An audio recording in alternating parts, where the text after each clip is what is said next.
हरसू आँख फैली थी। सर सुर्ख लपेटे किसी अस्थि की जुबान की माने लपक लपक कर उसकी जाने बढ़ रही थी। वो बस में खड़ी थी और इतराफ में दारी की सूरत में अलाव भड़क रहा था। शोले हर गुजरते पल बढ़ते जा रहे थे। हरसू धुआं था। उसके स्याह फ्रॉक का दामन चल रहा था। धुआं, सूख शोले, हराक्लीतिस की दाहिमी आग। गर्मी की हिद्दत नाकाबिले बर्दाश्त हो गई। वो बुरी तरह से जल रही थी। पानी, पानी डालो मेरे ऊपर। वो तकिए पे बंद आंखों से गर्दन इधर उधर मारती एक झटके से उठ बैठी। उसका सारा जिस्म पसीने में भीगा था। तनफ्फुस तेज तेज चल रहा था। गर्मी, उससे गर्मी लग रही थी। वो लिहाफ फेंक कर तेजी से बाहर भागी।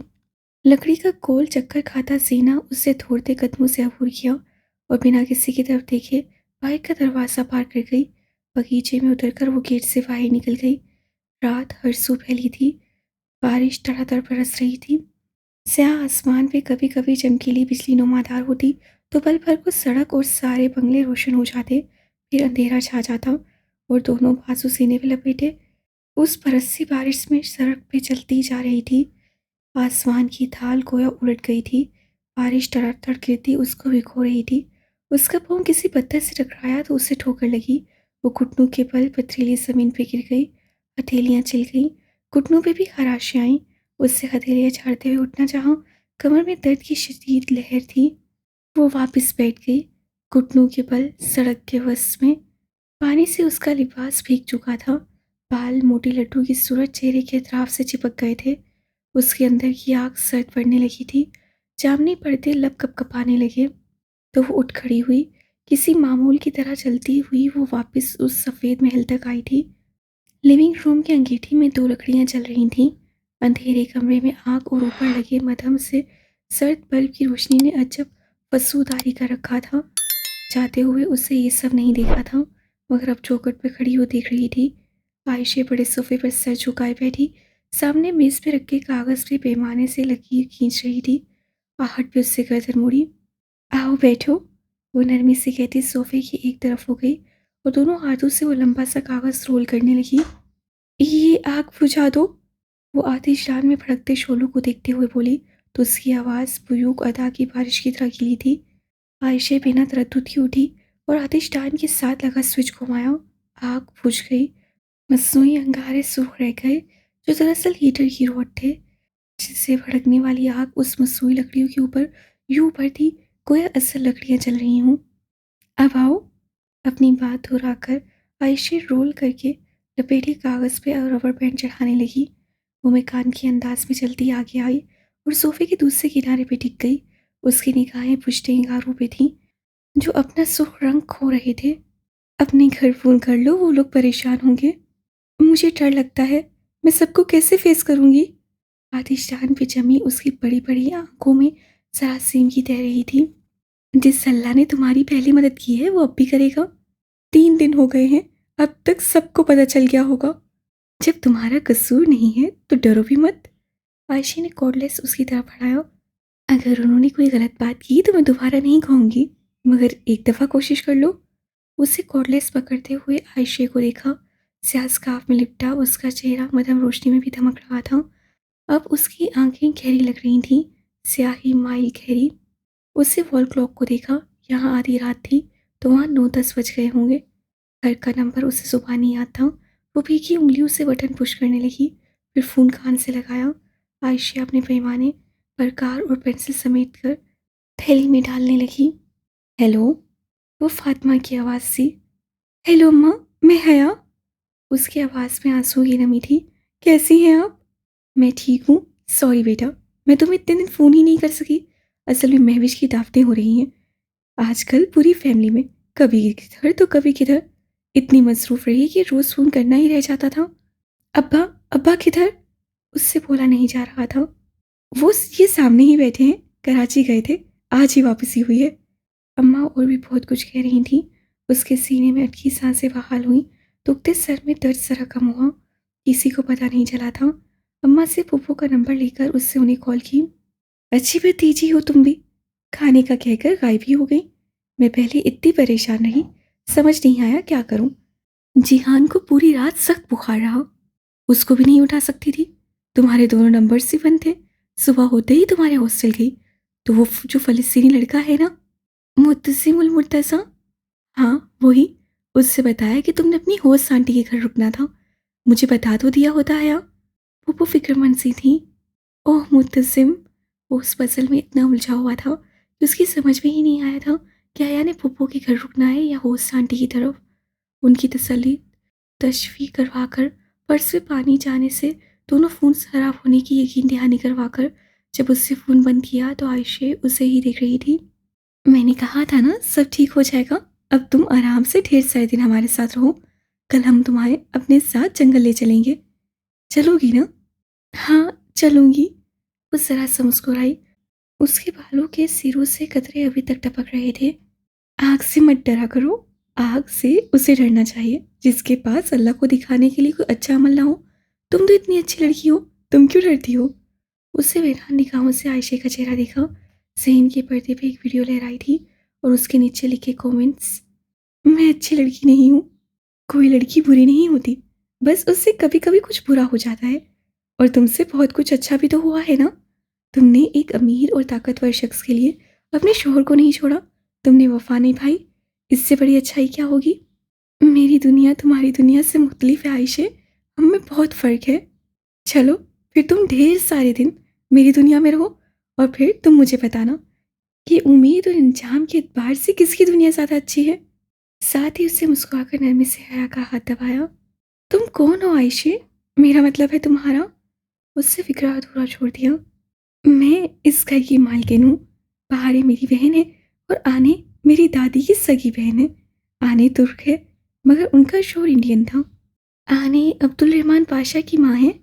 हाँ, वही, मगर हम आने को आने कहते हैं, दादी वगैरह नहीं। तो अब्दुल रहमान तुम्हारा चचा लगा? वो सोच सोच कर कह रही थी। जवाबन वो सादगी से मुस्कुराई। चचा बाप का सगा भाई होता है, इस लिहाज से वो मेरा और बहारी का चचा है, ना ही महरम है। अब तुम सो जाओ, सुबह मिलते हैं। वो सर हिलाकर उठ खड़ी हुई। उसे वाकई नींद की ज़रूरत थी। आयशी ने कहा था कि वो इस सफ़ेद महल की मालकिन है, इसलिए वो इधर रुक गई थी।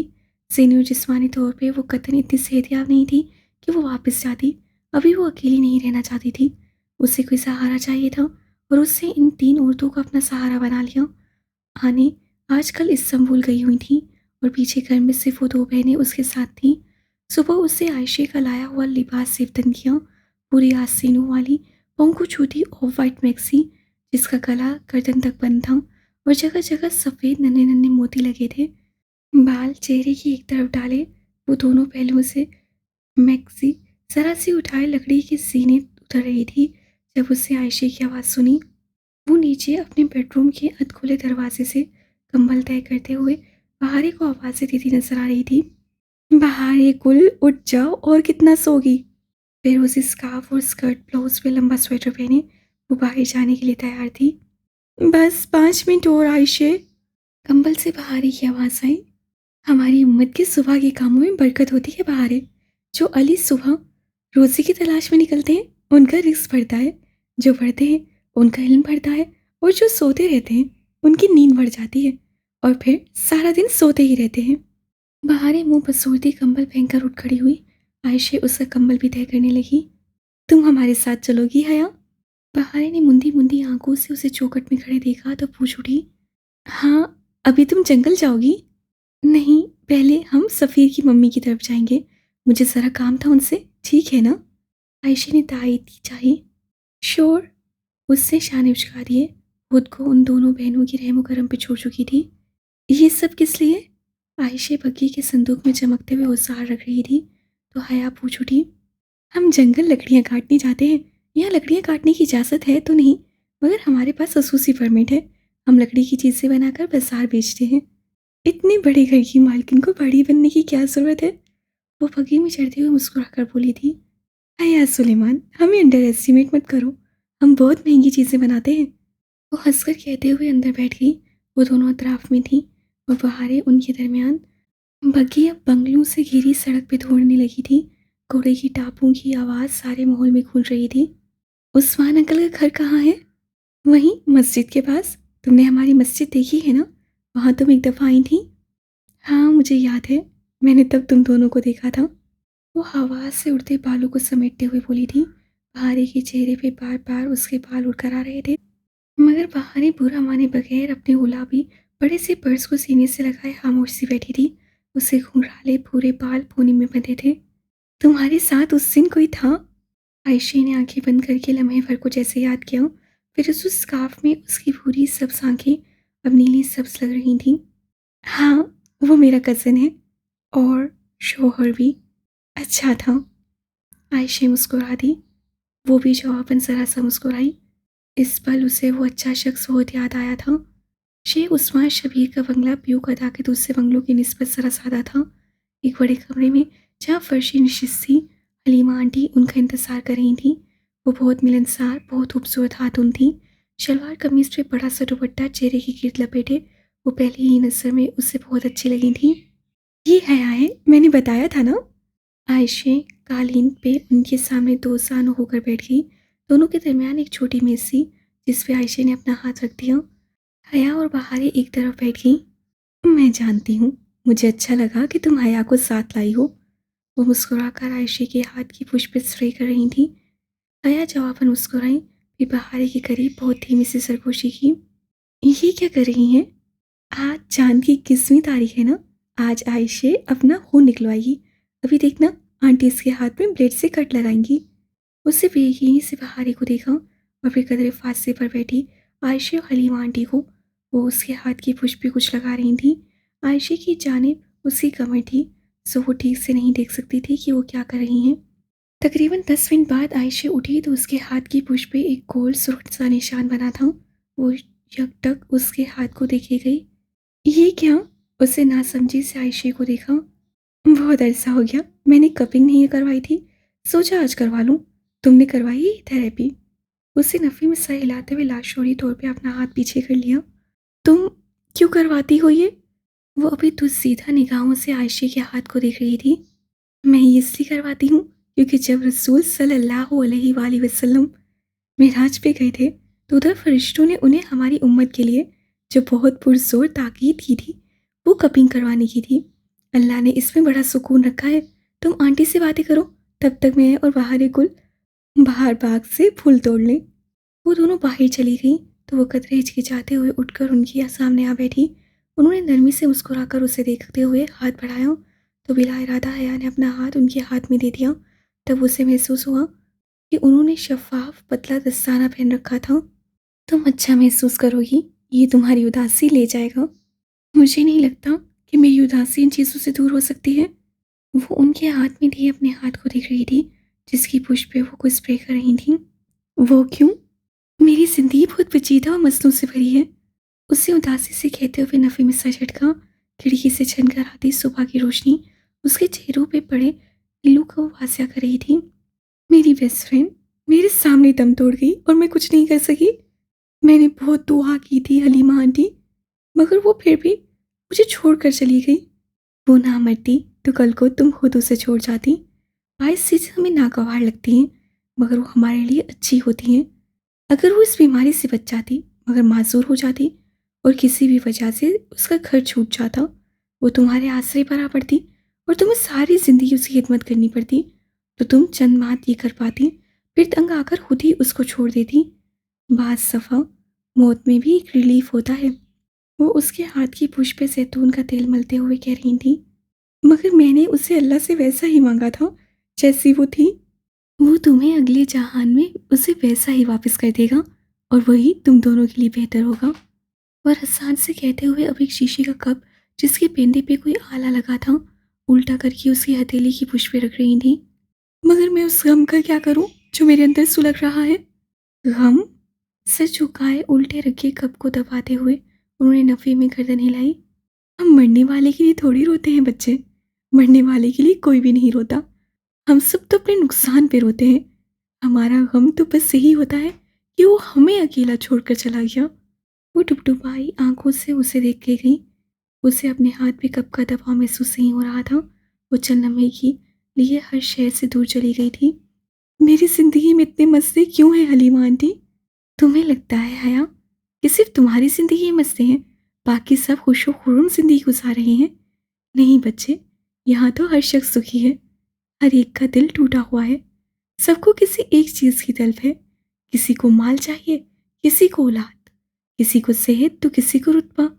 कोई एक महबूब शख्स या कोई एक महबूब चीज़, बस यही एक मसला है हमारी ज़िंदगी में। हम सबको एक शय की तमन्ना है, वही हमारी दुआओं का मौजू होती है और वो हमें नहीं मिल रही होती।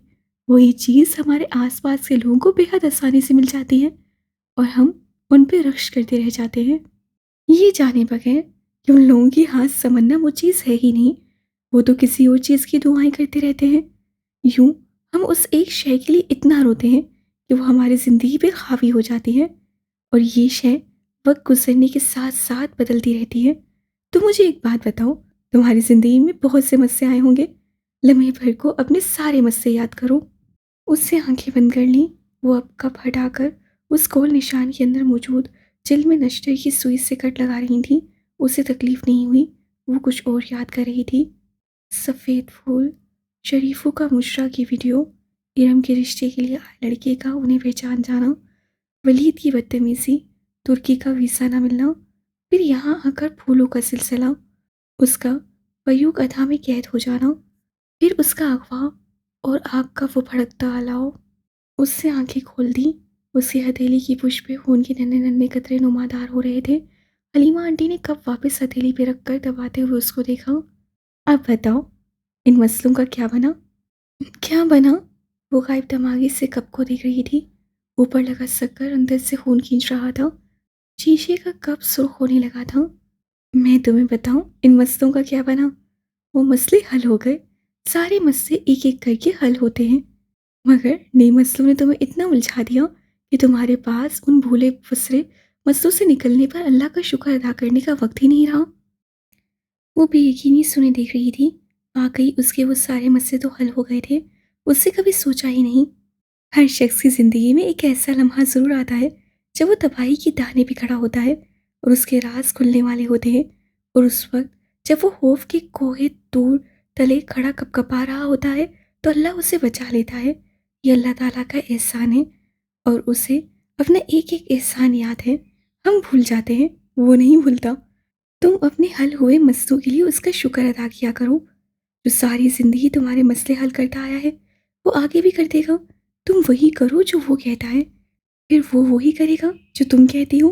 फिर जिनके लिए तुम रोती हो वो तुम्हारे लिए रोएंगे, मगर तब तुम्हें फ़र्क नहीं पड़ेगा। कप का शीशा सुर्ख हो चुका था। उसमें ऊपर तक खून भरता जा रहा था। मेरा लाइफस्टाइल बहुत मुख्तलिफ है। मैं इन चीज़ों से खुद को रिलेट नहीं कर पाती।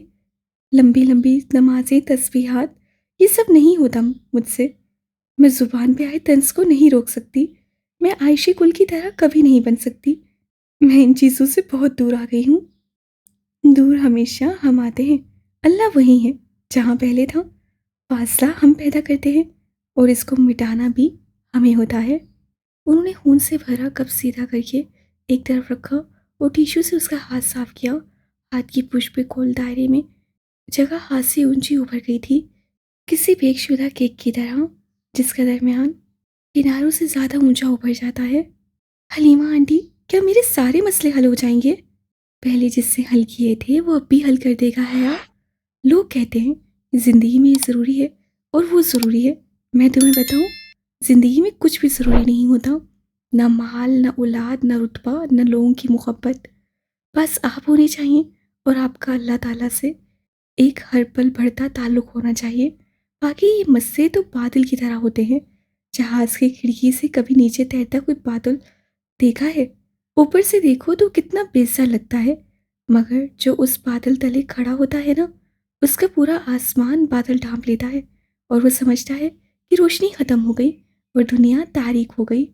गम भी ऐसे होते हैं, जब जिंदगी पे छाते हैं तो सब तारीक लगता है, लेकिन अगर तुम उस जमीन से ऊपर उठकर आसमान से पूरा मंजर देखो, तुम जानोगी ये तो एक नन्हा सा टुकड़ा है जो भी हट जाएगा। अगर ये स्याह बादल जिंदगी पे ना छाए ना हया, तो हमारी जिंदगी में रहमत की कोई बारिश ना हो। उन्होंने तेल लगाकर उसका हाथ साफ कर दिया था। उससे हाथ चेहरे के करीब ले जाकर देखा। मैं इतना जली हूँ आंटी कि मुझे लगता है मेरा दिल ही मर गया है।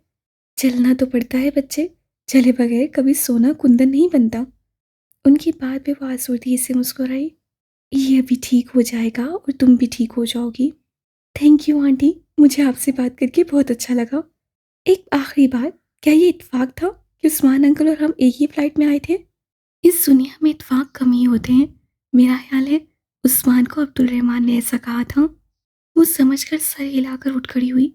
कभी उसे लगता उसे ज़िंदगी में सबसे ज़्यादा तकलीफ बादशाह ने दी है, और कभी लगता कि उसके एहसान उसकी दी की अज़ियत से ज़्यादा है।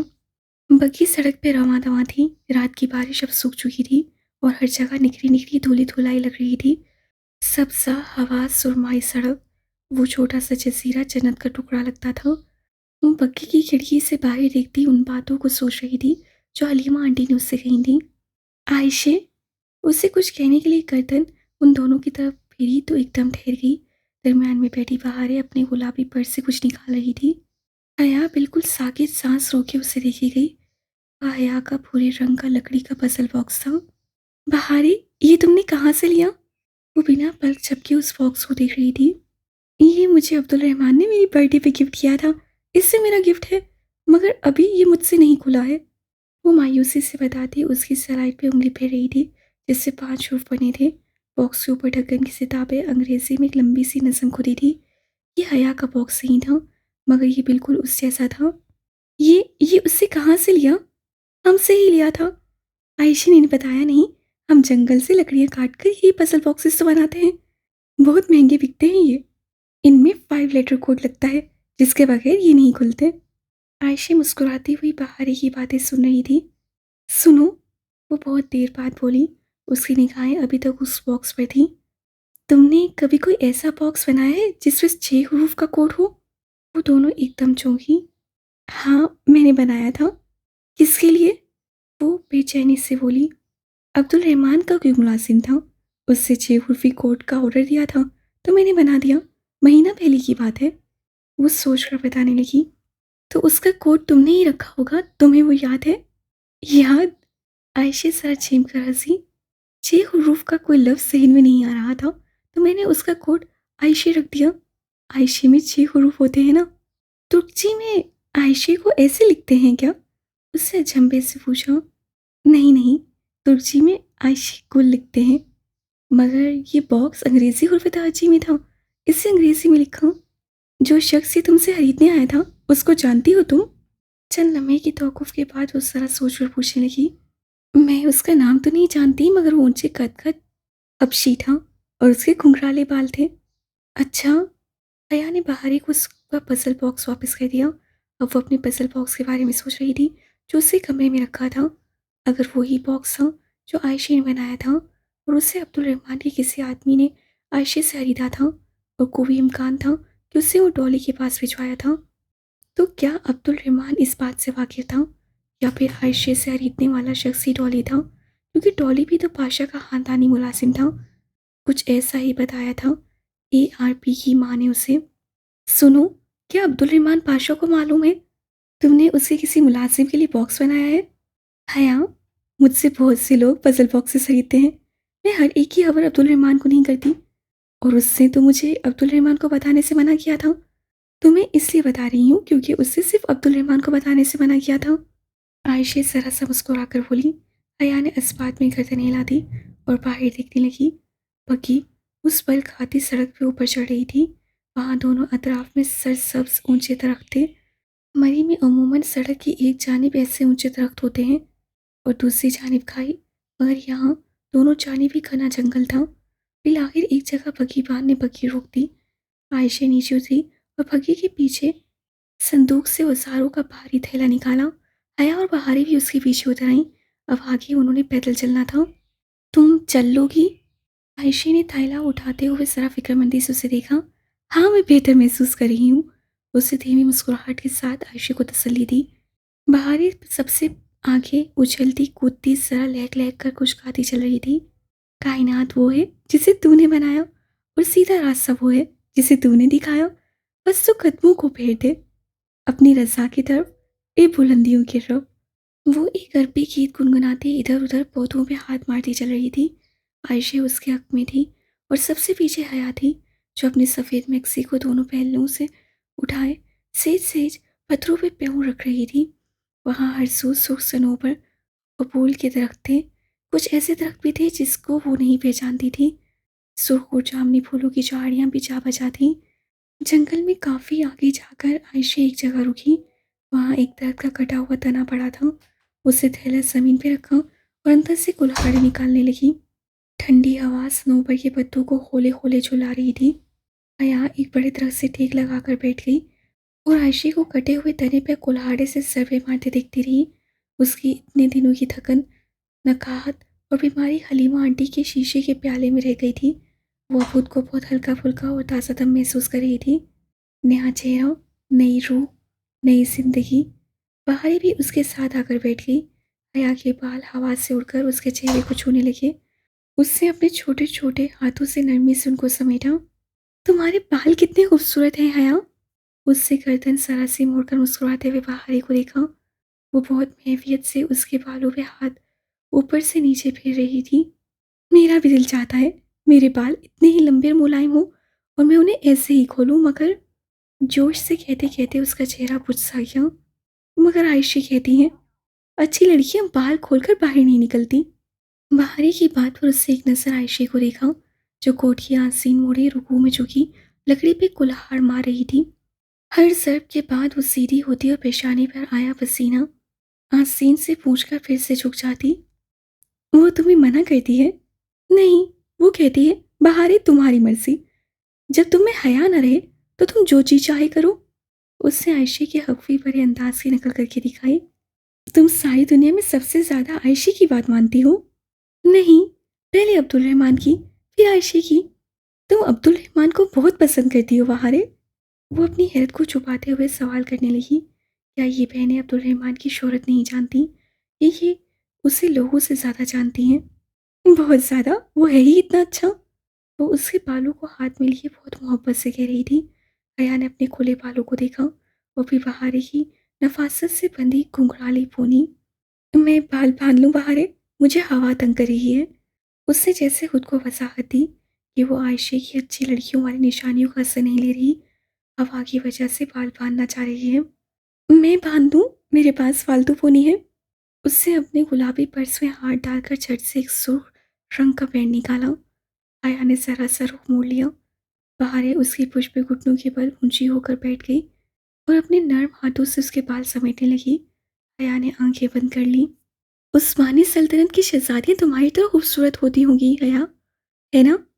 वो नरमी से उसके बालों में उंगलियां चलाती उसकी एक ढीली सी चोटी बना रही थी। बैंड बांधकर उसे चोटी हया के कंधे पे आगे को डाल दी। हया ने अपनी मोटी स्याह चोटी पे हाथ फेरा और गर्दन मोड़कर ममनूनियत से बहारे को देखा। मेरी अम्मा कहती हैं मैं इतनी खूबसूरत न लगती अगर मैं अपनी ग्रूमिंग पे इतनी मेहनत न करती। तुम्हारा और आयशे का शुक्रिया, वरना मेरे बाल न बच पाते। दोस्त किस लिए होते हैं? बहारे ने मुस्कुराकर शाने उचकाए। उससे और आयशे ने किन जोखों से उसके बालों से वैक्स उतारी थी, ये रोदाद बहारे उसे सुना चुकी थी। वैक्स बाल साया तब करती अगर खींच कर उतारी जाती, जबकि उन्होंने उसे पिघला कर नरम करके उतारा था। अच्छा, अपना पजल बॉक्स सिखाओ, मैं उसकी पहेली देखूं।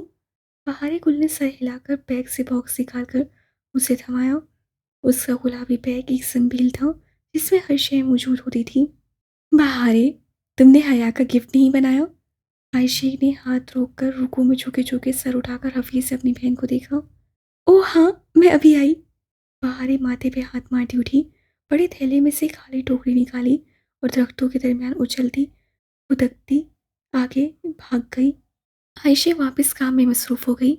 हया सर तने से टकाए बॉक्स को चेहरे के सामने लाकर देखने लगी। उसके ढक्कन पे अंग्रेजी में चंद फिक्रे खुदे थे जो शायद एक नस्म थी।